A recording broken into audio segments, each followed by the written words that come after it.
Dicen que los hijos son el reflejo de lo que uno siembra, pero yo todavía me pregunto qué fue lo que sembré para que el mío saliera así. Me llamo Aurelia y desde que quedé embarazada, supe que mi camino no iba a ser fácil. El padre de mi hijo, Sergio, me dejó apenas se enteró de la noticia. Me quedé sola, triste, sin estudios y con apenas un terreno prestado, donde, amablemente, algunas personas cercanas me ayudaron a levantar una casita de lámina y de madera. Con esto empezaron las dificultades. Las carencias eran evidentes y a como pude, casi de puro milagro, fue que nació mi hijo. Pero ahí no paró la cosa. No había tiempo que perder, ni para relajarse o para quejarme del dolor, pues desde entonces trabajé como una burra para sacarlo adelante. Vendía tamales en la noche, a veces también muy temprano. Lavé ropa ajena hasta que las manos se me llenaron de grietas. Me arrodillé en casas de gente rica para limpiar sus pisos mientras me ignoraban como si fuera una invisible. Me humillaban y me ofendían constantemente. A veces no comía para que mi hijo tuviera algo que llevarse a la boca. Conforme fue creciendo, yo trataba de luchar para salir de esa vida llena de pobreza, y cada que lo llevaba a la cama, le contaba a mi pequeño niño que él algún día sería alguien importante. Pero la realidad es que a veces las personas ya de nacimiento traen algo que no es bueno, y en mi hijo Sergio yo lo notaba, y de verdad que no me gustaba.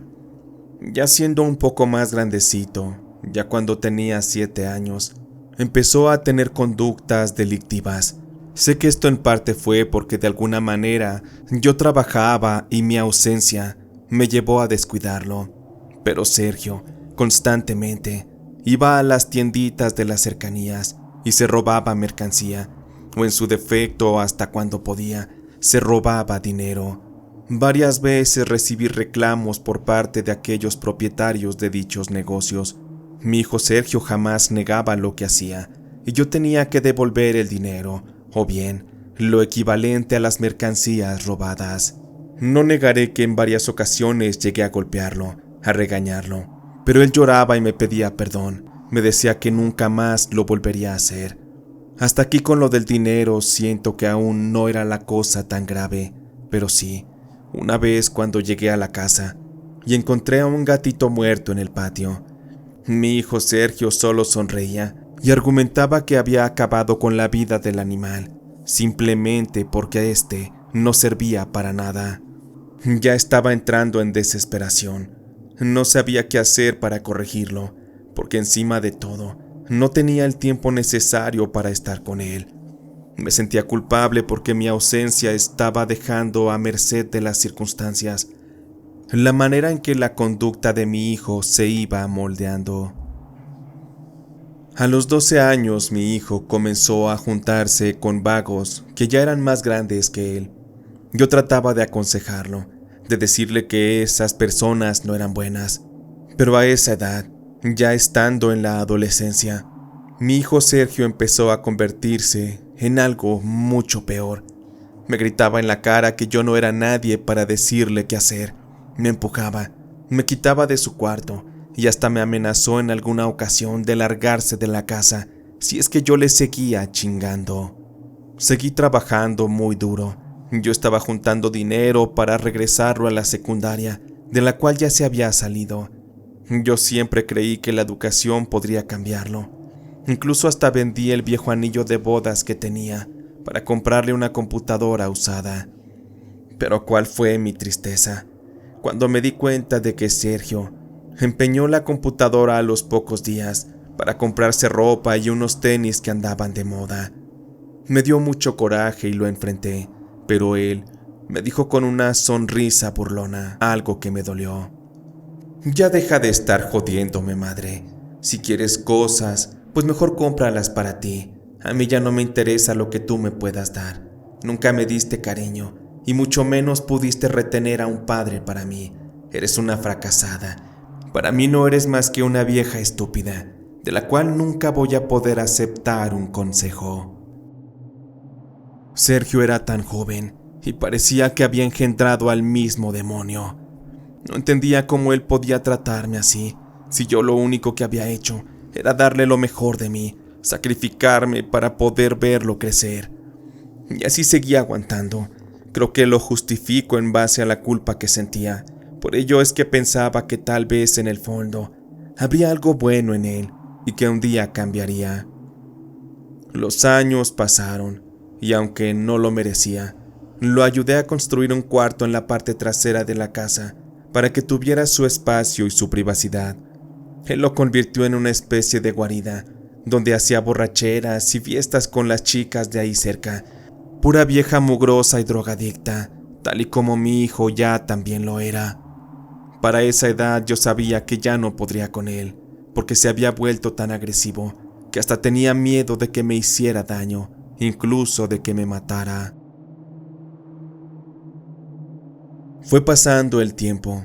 No tenía forma de echar de la casa a Sergio, porque él me tenía amenazada.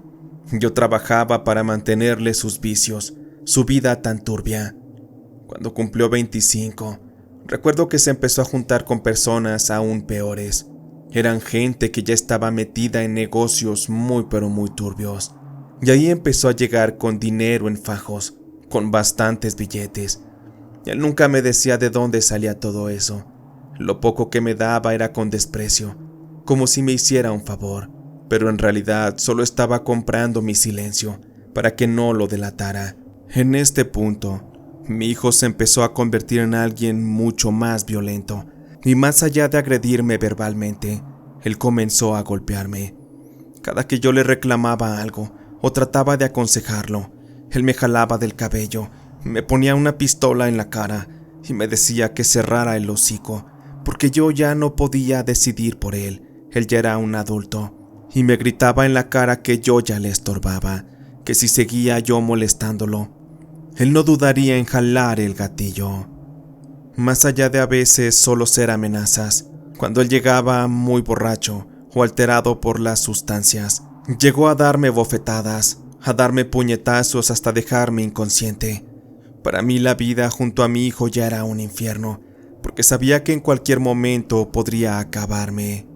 Para esos momentos, pese a que yo no era una mujer vieja, ya me sentía muy cansada. Tantos corajes, tantas preocupaciones. Cada día era como sobrevivir al peligro más horrible. Y para esto, llegó el momento en que mi cuerpo ya no pudo más. Me diagnosticaron cáncer. El médico me dijo que el tratamiento era costoso y que debía cuidarme mucho. Pensé que por fin mi hijo mostraría un poco de gratitud, pero lo primero que me dijo fue algo que destruyó mi fe en la vida, en él y quizá hasta en Dios. Bueno, mamá, pues la verdad lo siento mucho, pero pues ya que te vas a morir, ¿por qué no me das las escrituras de la casa? Y de una vez la vamos poniendo a mi nombre. En fin, de que me la quede yo que soy tu hijo, a que se la queden tus parientes, pues la verdad es que esos muertos de hambre no verán nada de ti. Ese día me aguanté el coraje. Sentí que algo se quebraba dentro de mí.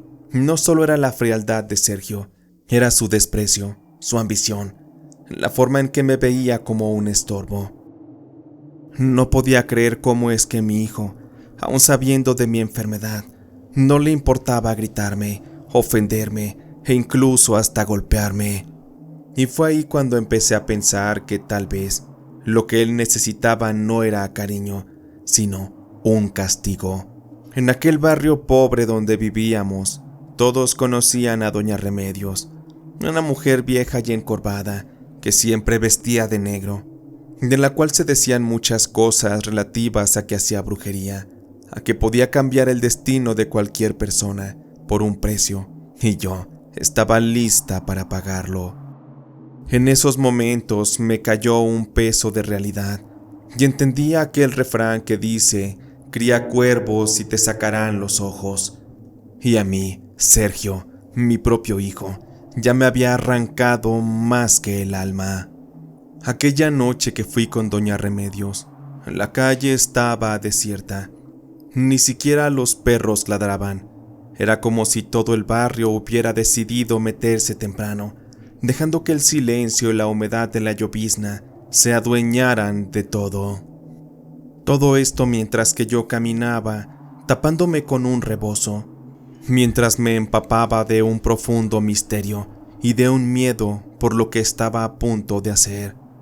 En mi bolsa llevaba lo necesario: fotos de mi hijo, una de cuando era niño y la otra del tiempo actual. También un mechón de cabello, el cual fui recolectando poco a poco de la almohada de Sergio. También una playera sucia que aún olía a sudor, a alcohol y a cigarro. También llevaba el dinero que me había costado meses ahorrar. Y eso era lo último que tenía. La casa de Doña Remedios estaba al fondo de un callejón angosto, con paredes húmedas cubiertas de moho y una luz tenebrosa que se filtraba por la rendija de la puerta. Toqué 3 veces y escuché cómo arrastraba sus pesados pies.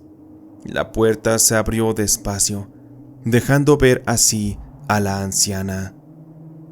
Ahí me di cuenta de su aspecto, encorvado, envuelta en un rebozo negro, con arrugas que parecían grietas profundas y unos ojos opacos que, sin embargo, parecían verme y observarme profundamente. «Ya te esperaba, Aurelia. Pasa, estás en tu casa». Con ese tono amable fue que entré, y ahí le empecé a explicar a lo que iba. «Necesito que me ayude, señora Remedios. Es un problema que tengo con mi hijo. Le juro que es una cosa de vida o muerte, porque si usted no me ayuda, seguramente mi hijo podría matarme en cualquier momento. Por eso es que siento que yo necesito dar el primer paso antes de que sea demasiado tarde». La señora Remedios se sacó una pipa y comenzó a fumar. Me miraba misteriosamente, pero muy serena, todo mientras yo le contaba mis dolores. «Bueno, pues, ¿qué te puedo decir, mija? Yo te comprendo, pero también debo hacerte saber que hacerle daño o incluso acabar con la vida de un propio hijo es tan antinatural que puede resultar muy enfermizo. Dios no creo que te perdone algo así. Por eso quiero saber si estás bien segura, porque a mí sí no me importa. Al final todo recae sobre ti. Yo solamente voy a ser el medio por el cual lo que tú me pidas se logre». Yo no pude responder en voz alta, simplemente la miré y asentí con un movimiento de mi cabeza. «Muy bien, muchachita, pues entonces, dame todo lo que trajiste. Me imagino que respetaste la lista que te indiqué, y con esto yo no te prometo nada, porque el trabajo requiere de mucha fe, y de eso también mucho depende de ti. Sin embargo, si ese odio y ese rencor que tienes contra tu propio hijo es real, y de verdad te encomiendas a este trabajo, te aseguro que estarás a salvo, pero eso sí, probablemente con una culpa muy grande en tu corazón. Y te aseguro, mijita, que eso no es vida. Más vale una conciencia tranquila, pero en tu caso, yo sé que quieres estar viva. Solo contempla que después de que hagamos esto, posiblemente ya no quieras estarlo más». Coloqué las fotos, el mechón de cabello y la prenda sobre una mesa cubierta con un paño rojo, manchado de algo oscuro. Doña Remedios tomó todo esto, lo sostuvo en ambas manos y después cerró los ojos. «Este hombre, Aurelia, este hombre trae la maldad en los huesos. Es una maldición de otra vida. Por eso es que lo tuyo no es venganza, es justicia. Así que no importa que sea tu propia sangre, porque este mal no te pertenece. Y por ende, no tienes que sufrir las consecuencias de la personalidad tan destructiva de esta persona. Por favor, ten fe y fuerza para perdonarte, pues esta vida tiene que ser entregada y devuelta a la muerte». En ese punto todo empezaba a darme miedo. Los nervios me invadían, esa sensación extraña, oscura, llena de misterio, me estaba azotando, pero no estaba lista para lo que seguía. La señora Remedios pronto fue a la parte de atrás de su casa y regresó con un gallo oscuro en sus manos. Con mucha fuerza lo tomó. Solo vi sus manos huesudas como empezaron a acumular fuerza y sin previo aviso, sujetó al animal contra la mesa y con un cuchillo de un par de tajos terminó separando el cuerpo de la cabeza con un fuerte corte en el pescuezo. Un chorro de sangre muy caliente y espesa comenzó a salpicar la mesa, las fotos. El aroma a hierro empezó a invadir e impregnar el cuarto, mientras que el cuerpo del animal aún se sacudía. La señora Remedios comenzó a murmurar oraciones en voz baja, y pese a esto, yo escuchaba su voz como si fuera un eco que resonaba cerca de mi cabeza. Al final metió las fotos y el cabello en un frasco de cristal y le introdujo parte de la sangre que aún escurría del cuerpo del gallo. Lo que más me dio miedo es que, de estar muy metida en su ritual, la señora Remedios me miró, pero sus ojos ya no eran los mismos. Es como si una maldad muy profunda se hubiera metido en ella para efectuar aquel ritual. Con esto le arrancaremos la calma a tu hijo. Te juro que soñará con la muerte y cuando despierte, aún seguirá viéndola, porque ésta estará siguiéndolo día y noche hasta que encuentre el momento exacto para arrebatarlo de este mundo. Cuando finalmente la señora Remedios cerró aquel frasco, le ató dándole varias vueltas un listón negro, hizo un moño y lo colocó frente a una figura de la Santa Muerte, para posteriormente darme unas indicaciones. Esta noche, Aurelia, no vayas a pronunciar su nombre, no lo mires a los ojos, el trabajo ya comenzó, y es una energía tan fuerte, la cual se te puede pegar, así que no hagas tonterías y obedéceme, y ya luego vendrás a contarme cómo te fue, porque sabes, mi poder es muy grande, y más vale que te vayas preparando para lo que viene. Después de darle su pago a la señora Remedios, salí de esa casa sintiendo un frío clavado en los huesos. No sé si era por la llovizna o por el miedo, pero algo me decía que mi vida estaba cambiando para siempre. Esa misma noche, mi hijo llegó tarde, y tal y como siempre ocurría, él no cargaba llaves. Yo le abrí la puerta y lo vi entrar un tanto encorvado, sudando como si viniera de correr muchos kilómetros. Él se quejaba de un dolor en los huesos y decía que sentía que algo lo seguía. Yo solo asentí, imaginando que venía alterado por haber consumido alguna sustancia. Lo que sí sentía era mucho miedo. Mi corazón latía como si fuera un fuerte tambor, de solo imaginar todo lo que estaba por pasar. En los siguientes días, Sergio empezó a presentar comportamientos muy extraños. Las noches empezaron a ser un tormento para él. Lo escuchaba a veces levantarse sobresaltado, a veces por las madrugadas, caminaba de un lado a otro, como si fuera un animal acorralado. A veces golpeaba las paredes, y también hablaba solo. Él se quejaba y retaba a algo invisible, pidiéndole que ya no le mirara, que ya no le acechara. Y aunque mi corazón de madre por dentro sangraba, también sentía que por primera vez en mi vida, él estaba pagando por cada lágrima que me hizo derramar. Pero lo que no sabía es que su final sería aún más atroz. Las semanas siguientes fueron un infierno para él y un silencio extraño para mí.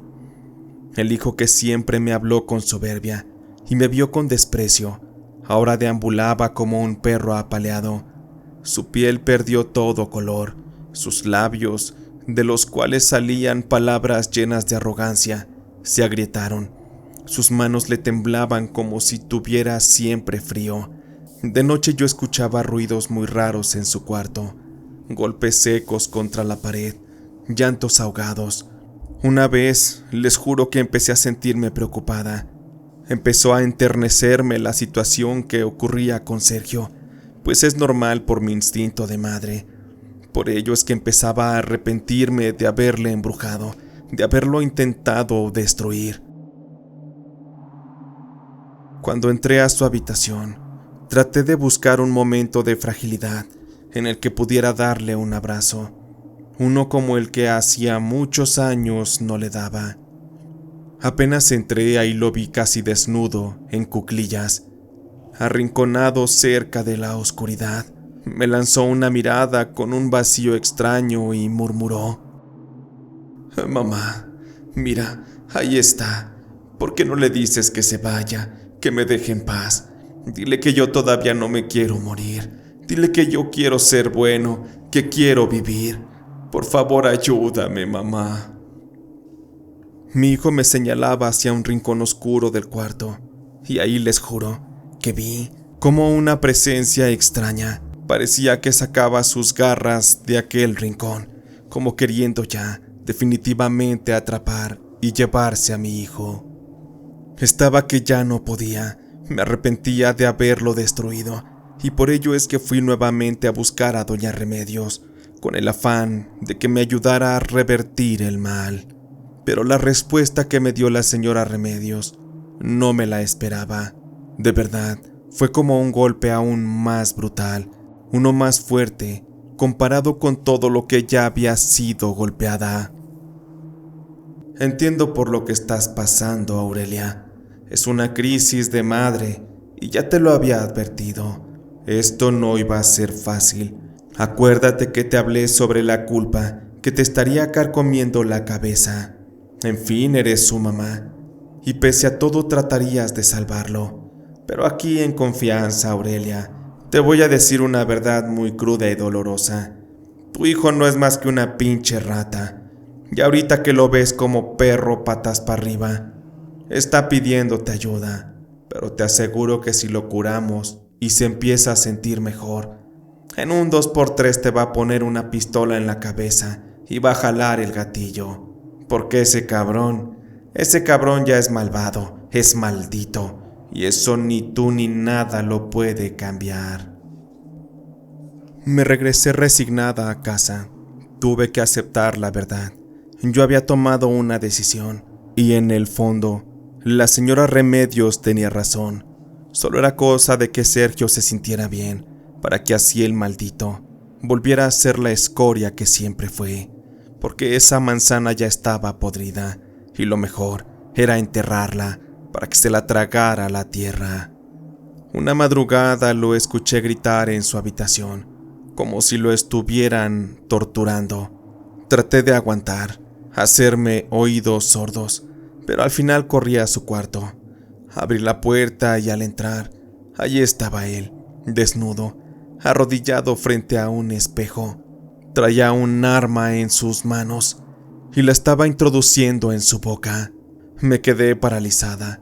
Sabía que ya no podía hacer nada, pero aún así, desde la distancia, le pedí que no lo hiciera. Sergio volteó a verme. De sus ojos salían lágrimas. Por primera vez lo vi triste, débil, frágil. Jamás me imaginé verlo así tan deteriorado, tan perdido en la oscuridad. No pude dar un paso para intentar abrazarlo, porque en eso, mi hijo terminaría jalando el gatillo. Mis ojos vieron la peor y más horrible escena que jamás pudiera presenciar. Su cabeza terminaría volando en 1000 pedazos dentro de aquella habitación. Los pedazos de carne quedaron salpicados en la pared, en el piso. El chorro de sangre empezó a salir después de que su cuerpo cayera de lleno en el piso. El estruendo despertó a los vecinos, pero sobre todo mis gritos. De inmediato uno de estos entró a la casa, muy preocupado. Ya todos sabían cómo era Sergio, así que se esperaban que esto ocurriera en cualquier momento. Aquel vecino le llamó a la policía, mientras que yo estaba arrodillada, llorándole a mi hijo, llorándole a aquel ser que algún día esperé con amor, imaginándome que llevaríamos una vida feliz. Pero quién diría que con la llegada de mi hijo, Mi vida sería peor que vivir en el infierno. Cuando llegaron las autoridades, se determinó que su muerte se había derivado de un caso de locura y de drogas. Los antecedentes de Sergio eran bastante claros y obvios.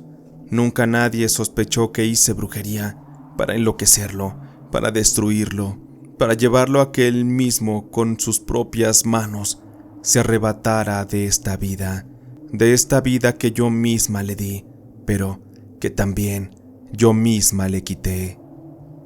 No cabe duda que el peor dolor para una madre es el de perder un hijo, pero créanme que no hay más horrible sufrimiento, culpabilidad, peso de conciencia que el hecho de una misma tener que arrebatarlo, acabarlo. Eso no se compara con nada. El sufrimiento es inmenso, es eterno y arde en el pecho como una llama que poco a poco va consumiendo a alguien en el dolor. Sin embargo, en mi caso, como ya les había contado, la enfermedad me ha ido destruyendo. Poco a poco me ha ido llevando a la tumba, pero saben, yo ya no tengo razones para aferrarme a la vida, porque en la enfermedad descubrí lo abominable que era mi hijo. Y aunque la culpa me está pudriendo por dentro, sé que no falta mucho para reunirme con él, pero en fin, dejo esto como un testimonio, como un consejo, para que se esfuercen en guiar a sus hijos desde pequeños, porque llega una edad donde cualquier daño, donde la desatención, la mala educación, ya no se puede revertir, y al final las consecuencias, ustedes las verán reflejadas en el cómo ellos mismos se destruyen, en cómo pudren sus vidas y en cómo también pudren y destruyen las de ustedes.